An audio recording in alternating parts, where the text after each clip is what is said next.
Here I've got a Cambridge audio amplifier, CXA80. It's obviously got a problem, and when we power up, it goes through its setup, and then we get this flashing sequence on the front panel here, which shows us we've got a fault. And I think the pattern of this flashing, it tells us or gives us some indication of the fault. So let's have a quick look at the manual and see what this one's telling us. Here's the user manual section then for this amplifier, the section that talks about the fault codes on the front panel. And you know, there's some marketing nonsense here around this 5-way protection system.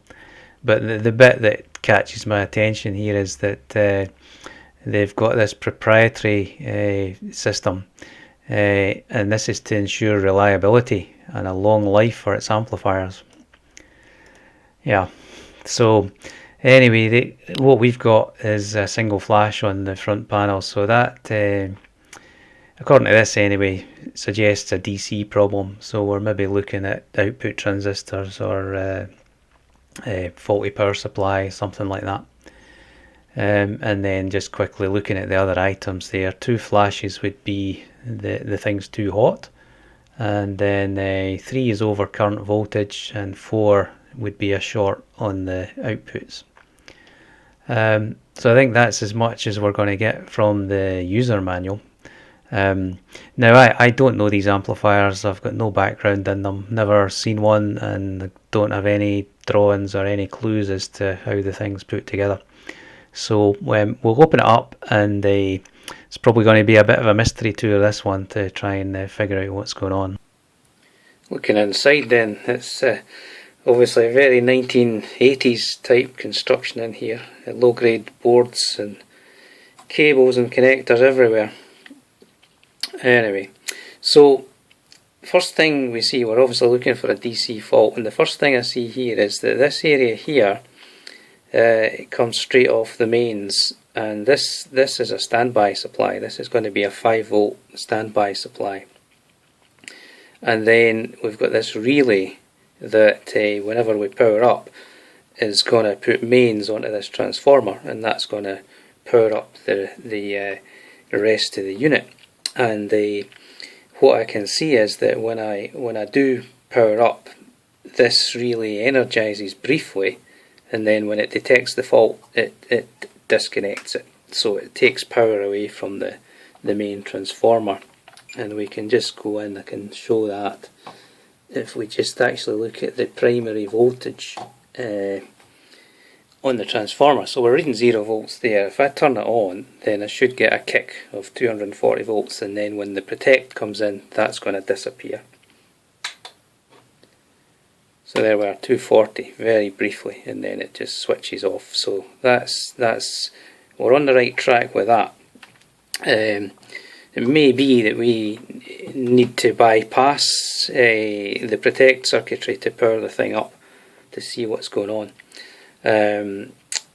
Anyway, that's a sort of an initial finding. We'll go and have a wee look in detail at the boards here and see if we can figure out what the next thing to do is.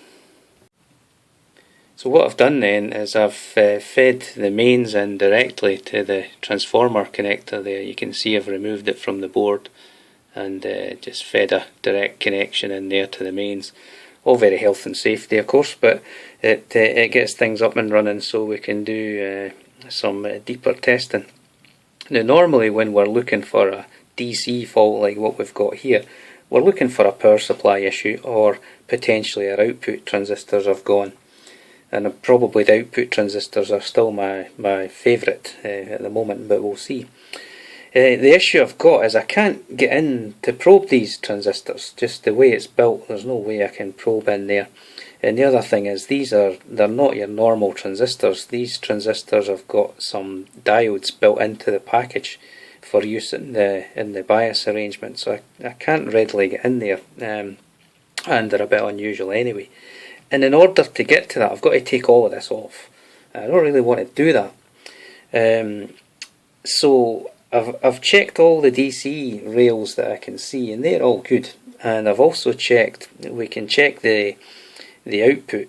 We've got this red and black connection here that goes to the speakers via a relay, I guess, and there's no DC on that, so that all seems quite good.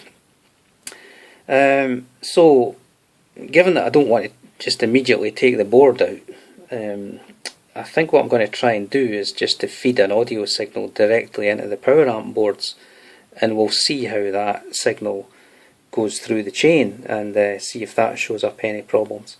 So the audio signal comes in on this connector here, and obviously the preamp side and everything's not going to work given it's in protect mode, but we'll have to try and figure out how I can feed a signal into this port, and we'll follow it through the path and see what we find. So I've got a signal source connected to the input of the power amp here, and if I probe the output and we look on the scope, let's turn up the input level, and you can see that that's working just fine. The amplifier's just working just fine in itself. And then I'm clipping there somewhere over 40 volts, maybe about 43 volts. And that again is kind of what I expect, because I've got a 47 volt rail, so that kind of adds up. So the main thing is the power amps are working just fine, and I've checked both channels, both behave the same.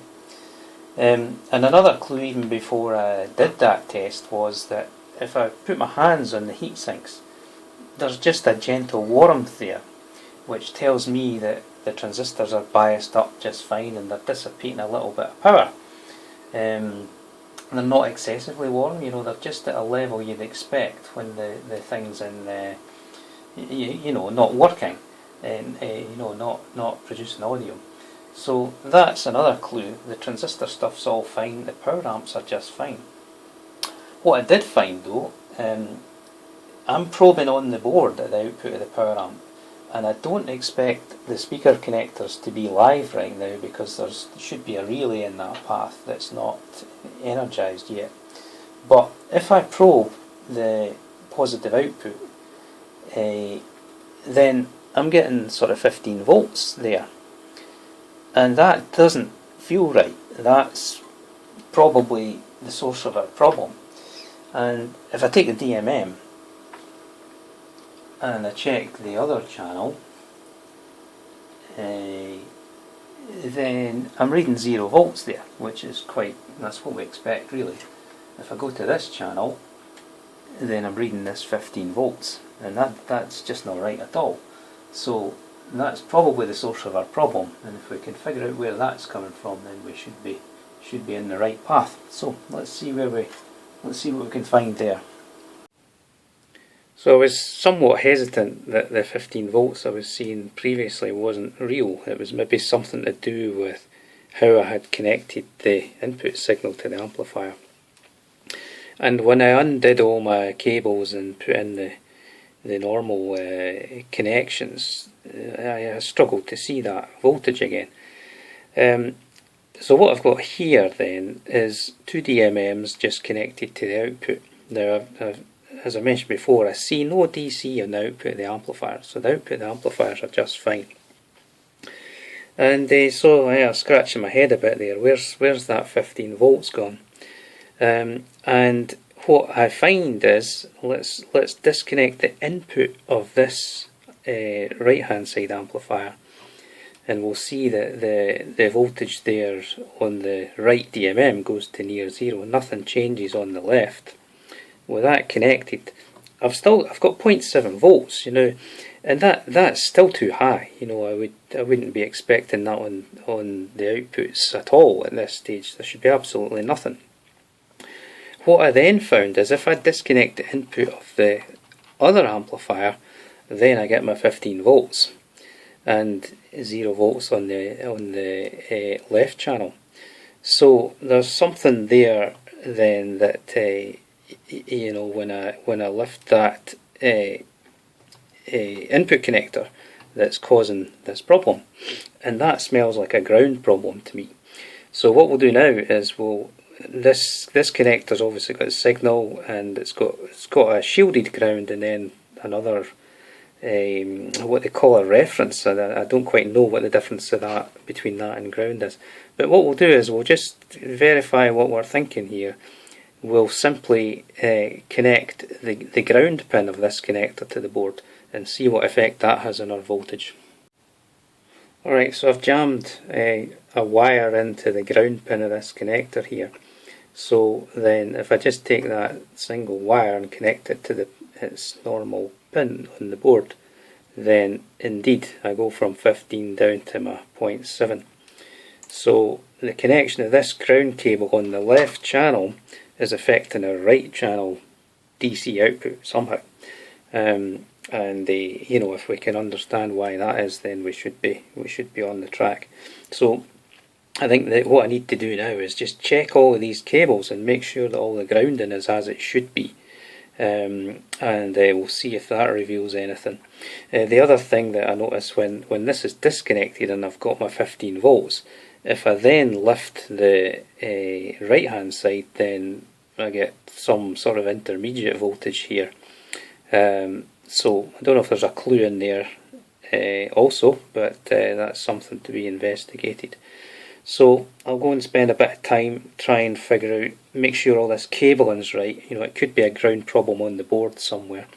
But if we're lucky, it'll be on this cable side, because that means I don't have to take the boards out. So let's see where that takes us. So I checked the connections up at this end and they seem just fine. So I was busy doing just some resistance checks here, there and everywhere. And if I go back to the speaker connectors, what I find is on the left channel, which we think is the good one, I'm measuring near 100 ohms and there's no power applied here, there's nothing connected whatsoever. So 100 ohms there, and if I go to the other side, I'm reading half a meg ohm. So with nothing connected, no power, nothing whatsoever, there's a distinct difference between these two channels. So I think unfortunately it means I'm going to have to take this board out now. We'll have to dismantle this thing and see what's going on under the board here and figure out the connections, and that should get us to the root of this problem. Here we are then, a million screws later I think. Anyway, let's say this is the main board obviously out, and I'm still seeing near 100 ohms on that side, and well, 200 odd K there. It was about half a meg before, but obviously still a clear difference. So we'll have a look in the underside of the board now, see if we can figure out why there's that difference. Exploring the board then, what I found was that given that we've got two separate amplifiers here, they're essentially two mono amplifiers, and what's happening is there's a common ground point that's achieved on this front preamplifier board, and so that's why connecting the inputs or disconnecting the inputs to the amplifiers was giving me funny results on the speaker outputs. It's because I was breaking that common ground. So I've got the board loosely back in here. It's not screwed together, but I have that common ground point. So I need to have that in place for any measurements that I do. That's one thing we've learned. Now, if I look at the speaker ports in that configuration, we've seen this before, and what we've got there is 0.6 volts on one output and 0.7 on the other. That seems too high to me. There's still something not right with that, and if we can understand that, we're probably on the right tracks. Now, one other thing that I found when I had the board out, you can see some of the legends on the connectors and the like, and what I found was that there's one line comes up on this ribbon cable here that is marked fault. So that line is obviously the control line going up to the microcontroller to tell it there's a fault and to indicate what kind of fault that is. And that line is coming from a bunch of comparators on the main board. And so monitoring that line, we can see we can see what the levels are, and that gives us some indication of what's happening. So what I've done here is I've disconnected the fault line from the main board. I've disconnected it from this controller board, and for that particular pin I'm feeding in a voltage from an external supply, and we're looking at that on the DMM here also. So I'm feeding in 5 volts at the moment, and what we see on the front panel, I'm still showing a fault, and what we see is that I've got 4 flashes this time. 1, 2, 3, 4, and it just cycles that. And again, if we look at the manual, what we find is that 4 flashes means there's a short. That's an indication of a short. So that's interesting, because when we, the initial fault here is 1 flash indicating DC. So that's with 5 volts going in, and what I did was I tried some different voltages. And if I go above 5 volts, if I go 7 volts, and we power down and power back up again, the amplifier works. It's quite happy there. I can change my inputs, and there's no fault. So what we find is that something above, I think it was 6.6 volts, above 6.6 volts, it works okay.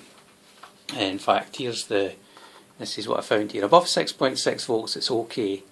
Between 0 and 6.5 it looks like a short, and that's the 4 flashes that we saw. And then a negative voltage indicates DC, and that's a single flash.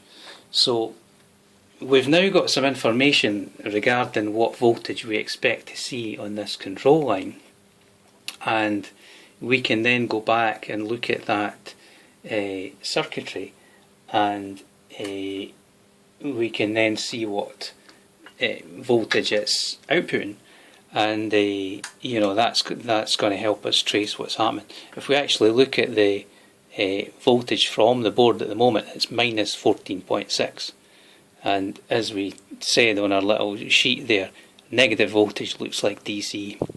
So we need to find out why that's minus 14.6. We should be reading somewhere positive, and when we figure that out we should be good to go.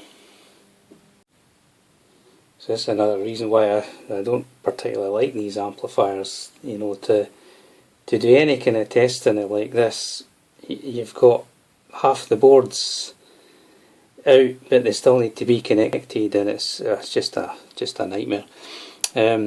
Anyway, this is the circuitry here with there's 2 339 type comparators, and what I find is if I check the supply voltages on these, that's the kind of first thing to do. I've got a plus 16.2 on this one. Funny number, but it's kind of okay. And then I've got a negative 13.6. Again, a kind of curious number, but we'll sort of let that pass for now. When I look at the other device, I've got the same negative 13.5-ish there, but when I look at the positive pin of the comparator, it's reading minus 12.1, and that's obviously wrong. The power supply to this comparator is not right. So we'll home in on that and see if that leads us forward. So I've been busy tracing the power rails to these comparator devices, and we know this one works okay, and this was the suspect one with the funny positive voltage. Positive voltage was reading negative.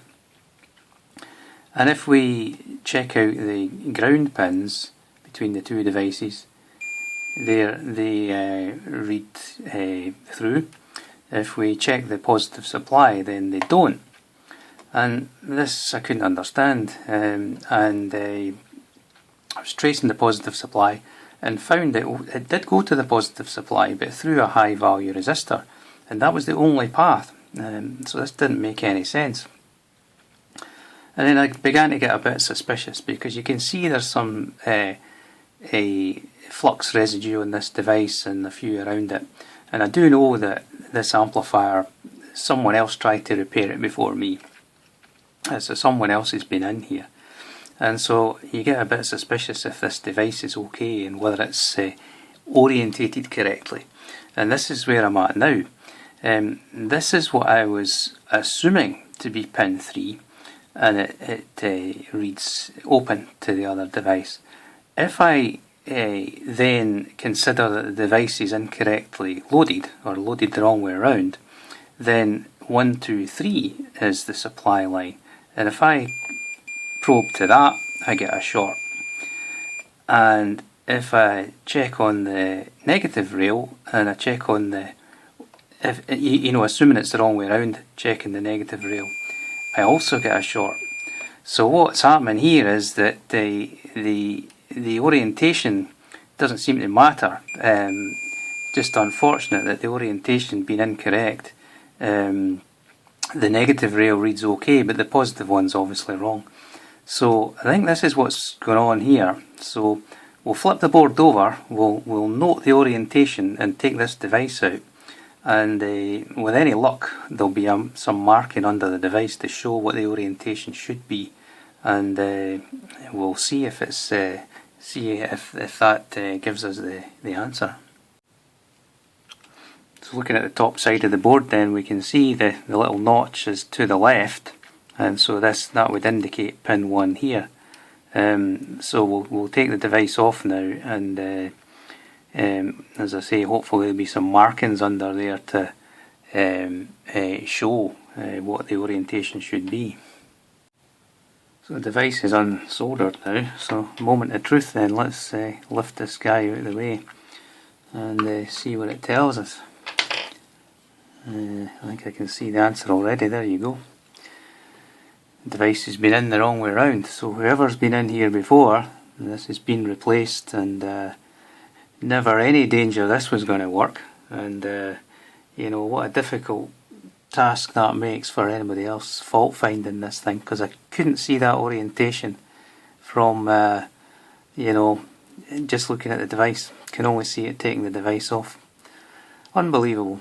Right, so I'm going to put a new part in there. I'm not going to reuse this part. We'll go and find a replacement and put that in there, and maybe that'll be our answer.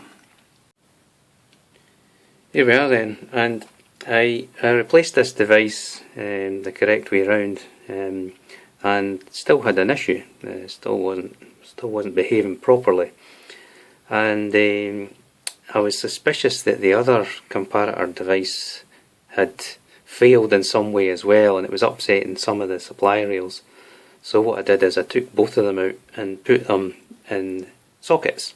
And the idea of the socket was that if I still had an issue, then at least I could remove the devices and work with the different pins to figure out what was going on. But I didn't need to do that. As soon as I plugged the two fresh devices in, it worked just fine. And I can see that our fault line here is reading 10 volts, which we know from our previous tests works just fine. And the residual voltage that we saw on the outputs, this is just coming back from the sensing circuitry, and it's a very high impedance drive that's causing that. And actually, if I connect a loudspeaker or a resistive load in this case, then that voltage drops down to next to nothing. So that's all that is. And having done all that, it's working just fine now. So let's move you to look at the front of the unit.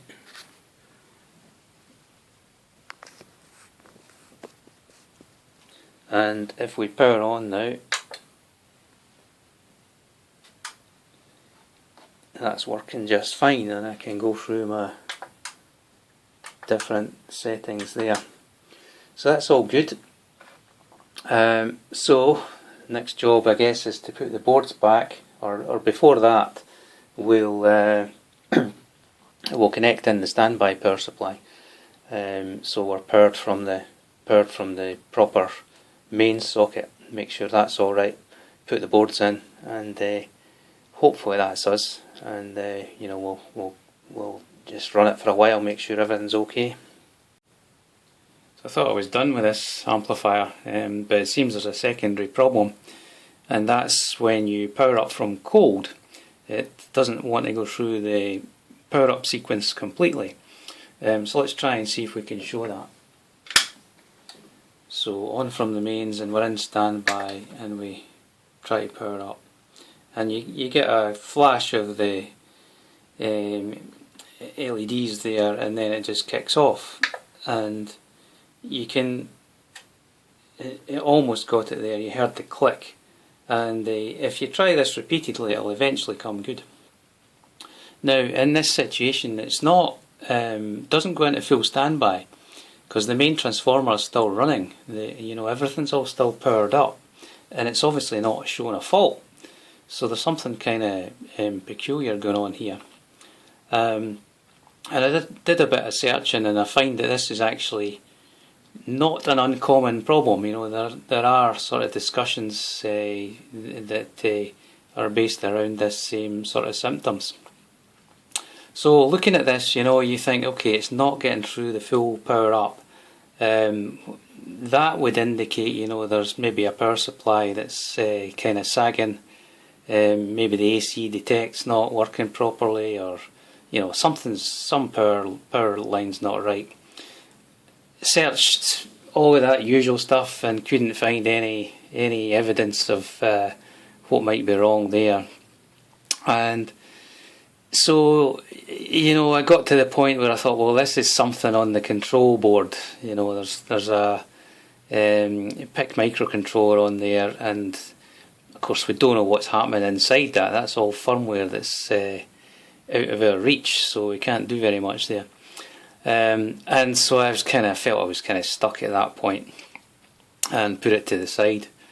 But it was obviously playing on my subconscious mind, and I came back a few days later and started to look at the control board, and what I was doing is powering it up separately, because you know this business where it came good after some seconds, that was bothering me, because it's like something's not settled, something's not reached its correct level that's triggering this thing. So I started to look at that, and I put some power supplies on the control board from a bench supply, and quickly you could see the problem then, that what was happening is the 15 volt line, it seems very, very sensitive to that voltage, and if it's slightly over, then this is the mechanism that happens. And it was only the 15 volt line it was sensitive to, and only in a positive sense. So if it went above like 15.08 volts kind of thing, then this is the mechanism that happened. If I had it under voltage by quite a long way, didn't matter. And the negative rail also didn't matter, positive or negative, quite stable. So I don't entirely know what's all happening on this board. That would be a sort of an extra task to try and decipher all that. But let's look at the theory of what's going on here. So we know then that we've got some sensitivity to voltages, even a small amount over the 15 volts, and we know that after some period the problem disappears. You know, from power up from cold, after a few minutes there just isn't a problem. You know, so we need to look at the 15 volt rail, and the obvious thing, you know, you probe it with your DMM or your scope, and you know, that all shows good. There's no issues there. Shows 15 point something volts, and you know, this regulator's got like a 2% tolerance, so anywhere between 14.7 and 15.3 you're going to be quite happy. So we need to look at the behavior over a period of time, and this is what we're doing here. So we monitor the 15 volt rail, and we just plot it every second for 300 seconds. So that gives us the first sort of 5 minutes of warm up. And we can see in the initial part of the graph, when the regulator's cold, then you're getting a higher voltage. And this is obviously, you know, the first portion of this graph is obviously over the threshold that's causing a problem. And so this is why it's not powering up properly in the early stages. And as time goes on and you continually try to power up, this voltage is dropping, and it's the act of this dropping to below some threshold that then allows the power up to complete. Now, as I mentioned, the performance of this is just fine. It's well within the sort of specs you would that you'd be looking for. And over the first 5 minutes, we've got 25 millivolts of drift. And if we look at the data sheet, you know, half a division on the y-axis here is 25 millivolts. So if we take this section here, then that's covering half a division, so 25 millivolts, and that's over 25 degrees. And that's perfectly logical. That's all makes sense there. You know, this regulator is probably working quite hard, and a 25 degree rise on the junctions quite understandable. So nothing wrong with the regulator, etc. It's all doing its job, but there's obviously some trigger thing that we don't understand, and it's just the mechanism of that regulator settling down that then allows it to to start to work. Just looking at the minus 15 volt rail, then it's much more stable over the 5 minutes. And that, I guess, really is because, well, it's a different device, but we expect it to be under significantly less load. So, you know, its junction temperature is not warming up in the same way that the plus 15 volts is. But again, you know, everything here is quite happy, all well within spec, and everything hunky-dory. What I did here then is just monitored the 15 volt rail over 1 hour. From cold, and what we can see is it takes, you know, maybe 3/4 an hour before this graph starts to level off, and so we can kind of consider this as just the this is the warm-up time for this particular amplifier. This is the control board then, and we've got a PIC32 microcontroller here. And you know, my first impression was that perhaps this microcontroller was doing some sort of power supply monitoring just to check the health of the supplies. But I don't particularly see that's the case. I've not been able to trace that out. So I'm still not entirely sure what the failure mechanism here is. What's actually the trigger? What is it that's triggering? We don't know. Now, I don't think there's actually anything wrong with this board, you know, in the hardware sense. There's no parts I can replace here that's going to make this problem come good, unless I change some parts. So I don't really have much choice. I can't get into the code for the microcontroller. That there may well be some sort of threshold detection there that's just not quite right. And given that we see this is not an uncommon problem, then it kind of smells like that type of situation where there's just something that's a little bit marginal, and not enough headroom, and so different units over time is going to show up this problem. So realistically then, the only thing I can do is to actually reduce that voltage somewhat, just by some hundreds of millivolts, and that should take us into a stable situation.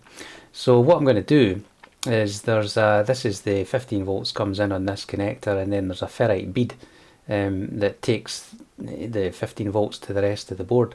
So I'm going to lift that bead and just put a small resistor in series with it, and that'll just drop the voltage just slightly, and just enough to take us away from whatever we're triggering here to cause this problem. So I'll go and do that now and see how that works for us. Here we are then. What I did is I just put a small resistor in the minus 15 volt rail as I mentioned, so let's see what happens now. If we power up from cold and hit the power button, and it immediately comes good, and we can now sit all day and do that, and it seems very, very stable. So that's all good. We still don't understand the exact mechanism here, but you know, my feeling is there's some kind of marginal threshold thing, potentially in firmware or something like that, that's just catching us out. So we've just shifted things in the right direction to overcome that. So yeah, that's all good now. So the only thing to do is to play a wee tune, I think.